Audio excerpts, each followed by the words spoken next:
Hallo, morgen. Paris von Leipzig. Ich heiße Johan Delahaye. Mon nom c'est Jean Delahaye.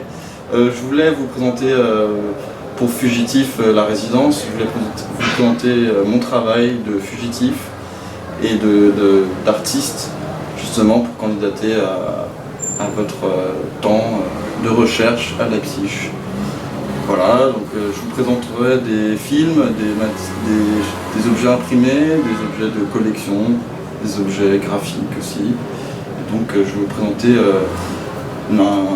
mon travail aujourd'hui qui est d'une histoire que je raconte sur une infraction initiale d'une vol de cartes. Donc c'est quelque chose de très personnel mais que j'essaie d'évaluer sur une année, donc un parcours assez compliqué.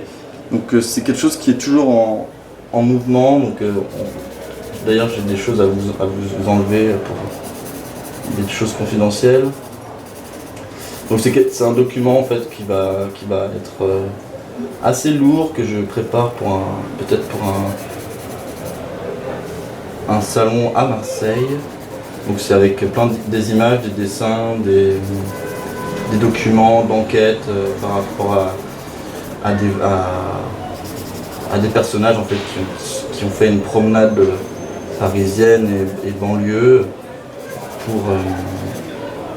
avec un objet qui leur permettait d'être beaucoup plus libres au final. Donc c'est quelque chose, c'est un work in progress que je prépare et que je fais avec comme une matrice dans laquelle j'ajoute ma perception de cette histoire et qui ne fait qu'augmenter. Donc voilà, là c'est des choses, j'aime bien vous montrer quelque chose qui est vraiment en train de se faire, qui sera relié, donc avec toujours une espèce d'économie locale. Donc chercher la contrainte, chercher l'imprimeur, le massicoteur. En fait tout n'est pas chez une personne. Je préfère avoir des collaborations artistiques et sociales, justement pour avoir un peu une envie de faire. Et c'est un peu ce que je veux vous montrer aussi, c'est la difficulté de faire des formes, simplement parce que c'est compliqué d'avoir une économie propre, parce que c'est compliqué d'avoir cette facilité-là. Je préfère avoir la difficulté, la quête de l'impossible, comme dirait mon cher Werner Herzog, Das Filmmacher, qui fait que aujourd'hui je vous présente aussi ces formes-là de manière aussi poétique et difficile, pour pas justement être très sûr, rassurant. J'aime bien avoir une espèce de promenade, quoi.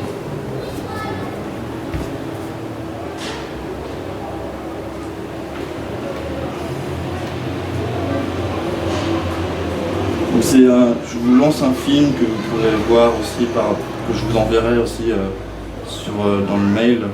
Mais c'est un film que j'ai fait en Italie avec un ami et un cadreur qui m'ont aidé en fait à réaliser un film sur les supporters italiens de Bologne. Donc une ville assez emblématique pour moi parce ce qu'elle m'a évoqué, c'est-à-dire que le stade de Bologne est relié par un chemin de croix vers la chapelle San Luca qui prédomine Bologne sur une colline. Et en fait ce regard-là m'a interpellé et j'ai voulu justement partir sur les traces de Pasolini, de Bologne, de cette ville communiste dans les années 70-80, donc très forte aussi intellectuellement, artistiquement, même musicalement. Donc c'est quelque chose comme ça qui m'a tenu à cœur et que j'ai réalisé pour mon diplôme des Beaux-Arts de Nancy en 2016.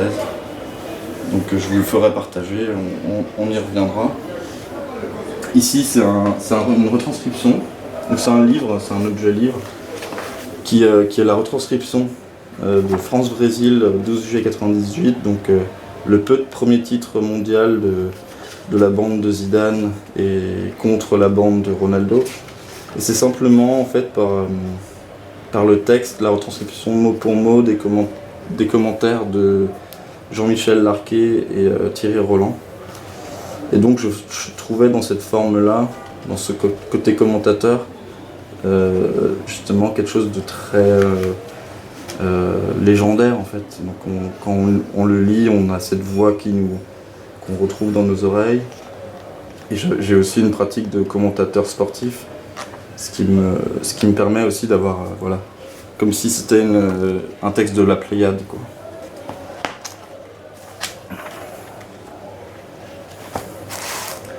Voilà, après j'ai une autre réalisation, celle d'un objet qui était plutôt un objet d'analyse sur le travail de Werner Herzog. Donc Werner Herzog, c'est un réalisateur allemand qui a une approche très documentaire, très fictionnelle de son travail. Et donc j'introduis le travail d'Herzog par des images de bateaux dans ce livre. Des images de bateaux qui sont inaugurées dans l'océan ou dans la mer, qui est une forme très belle pour expliquer un peu ce personnage qu'est Werner Herzog. C'est-à-dire que c'est quelqu'un qui a sa sensibilité, mais très liquide, très aquatique, voilà, c'est une flèche dans l'eau, c'est une épée dans un caillou, quoi. C'est quelque chose de très... Je trouvais que c'était assez poétique dans son travail. Et donc je me suis attelé un peu à analyser son œuvre par des petites parties, par des choses qui sont plutôt subjectives. Notamment le premier plan chez Werner Herzog, le dernier plan aussi. La force, donc la force de l'image, la force de ses acteurs, la force du bois, de la matière. Envole-moi, comme cette envie chez Werner Herzog de s'envoler par les oiseaux, les avions, les mirages, des choses comme ça. Machine, parce que c'est ce côté très allemand, très dur, très verrouillé. Et le bestiaire, parce qu'il y a les animaux chez Werner Herzog, c'est des figures très symboliques. La météo, parce que voilà, c'est un climato, quoi. C'est quelqu'un qui vit un climat tropical, qui vit un climat aussi désertique, donc vraiment qui est naturaliste presque. Et Wagner, parce que c'est un très bon commentateur de l'image par le son. Et le son de Wagner rentre très bien dans la pratique de Werner. Donc voilà, donc avec une mise en page très graphique, parce que j'étais un étudiant voulant faire du graphisme, voulant faire des formes imprimées, commentées. Et le film aussi est pour moi aussi une espèce de livre en mouvement. Donc j'ai ces idées aussi quand je réalise un film, c'est-à-dire que c'est plutôt un chemin de fer, donc quelle partie, quel chapitrage. Donc c'est cette narration, je la déplace aussi dans plein de réalisations différentes. Voilà, le bestiaire avec... C'est aussi une année comme ça où j'ai passé en 5e année à travailler sur un film, à travailler sur une œuvre. Donc une analyse monographique de Werner Herzog. Et aussi cet engouement que j'ai pour la gourmandise, de rencontrer des gens, d'entendre des choses qui me rappellent en fait toujours mon sujet, qui me rappellent toujours mes fantaisies, qui me rappellent toujours mes hantises, quoi, enfin des choses comme ça. Ici, donc j'ai un travail aussi, j'avais un travail quand je suis arrivé à Paris en 2016 et que j'ai travaillé dans la médiation culturelle. J'ai monté un collectif qui s'appelait Studio Rocade avec un ami. Et ce collectif voulait partir du fait que l'économie, comme dans l'introduction que je vous donnais, que l'économie était incertaine, que les formes étaient incertaines, que la vie était incertaine, et qu'on avait en fait rien, on avait de l'or dans les mains, et c'est toujours cette phrase que je garde un peu en tête, c'est l'or dans les mains, elle est partout, elle est dans le fait de débrancher un câble de sa prise, de toucher une matière, toucher un corps, toucher son corps. Et en fait ça c'est des cartes à jouer, ou des cartes à commenter, des cartes qui sont romancées par le ticket que l'on gratte chez dans le bureau de tabac pour potentiellement être gardé, attaquer la fortune, avoir cette fortune-là innocente d'un coup, je pense que ça doit être un phénomène incroyable. Et derrière, en fait, c'est des objets de collection, des espèces d'anecdotes par la forme, des objets qu'on récupère en fait dans la rue, justement parce qu'on est des promeneurs, et le promeneur de Werner Herzog est notre promeneur aussi. Et c'est la dernière partie que je vous présente, c'est aussi ces promenades, ces espèces de... Voilà ce que je vous disais, c'est la main que l'on tend et qui nous donne cette matière. Donc il y a beaucoup de choses qui sont collectionnées, donc il y a des pierres, des objets qui sont qui sont de l'ordre d'un graphiste en fait, la main, les flèches, le code, le graphisme. Et donc ça c'est des récupérations de sacs pharmacie, c'est une collection que je grandis et qui me fait du bien en fait d'avoir ces choses-là, des dessins qui sont assez beaux avec ce petit boucher et sa vache, et ces petites céramiques qu'on me donne, qu'on m'offre. Le set de carreaux qui a une forme aussi, où un jour je soulève une carte et avant de la dévoiler, je nomme cette carte le set de carreaux. Et ouais, ça s'avérait être ce set de carreaux. Donc il y a comme cette chance inouïe de retrouver une fascination qu'on a perdue, ou le hasard de la vie qui fait que... Et c'est pour ça aussi que je fais appel à Fugitif, parce que j'ai envie de m'évader, de retrouver Leipzig, qui est une ville que j'avais déjà rencontrée il y a un an, au moment d'un travail de rôdeur, c'est-à-dire de conducteur d'un groupe de musique dans lequel on s'arrêtait en Allemagne, dans plein de villes. Et donc Leipzig a été une ville-étape. Et j'étais assez émerveillé par le côté sauvage et un peu herzogien de cette ville, je vous l'avoue. Donc c'est pour ça aussi d'aller y travailler, d'aller y sentir l'humidité, le bois, des choses qui sont des matières de Werner Herzog.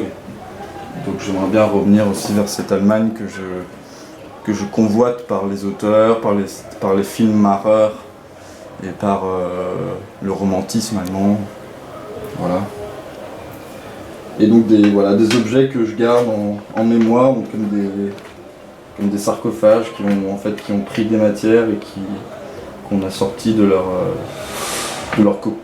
coque, en fait, de leur petite protection. Donc c'est assez beau, je trouve, de garder justement ces petits objets comme quelque chose qui a été repris ou volé, quoi. Le vol, c'est un phénomène assez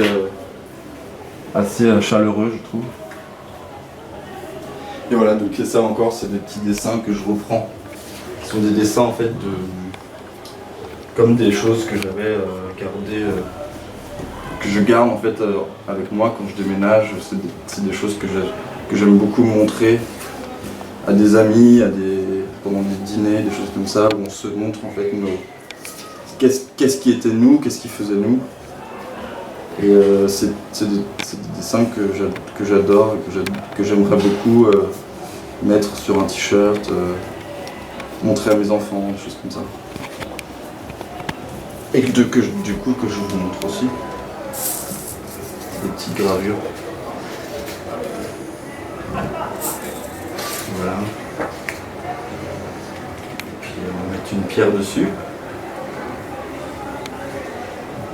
Et j'ai fini de vous parler de moi, et voilà, je vous laisse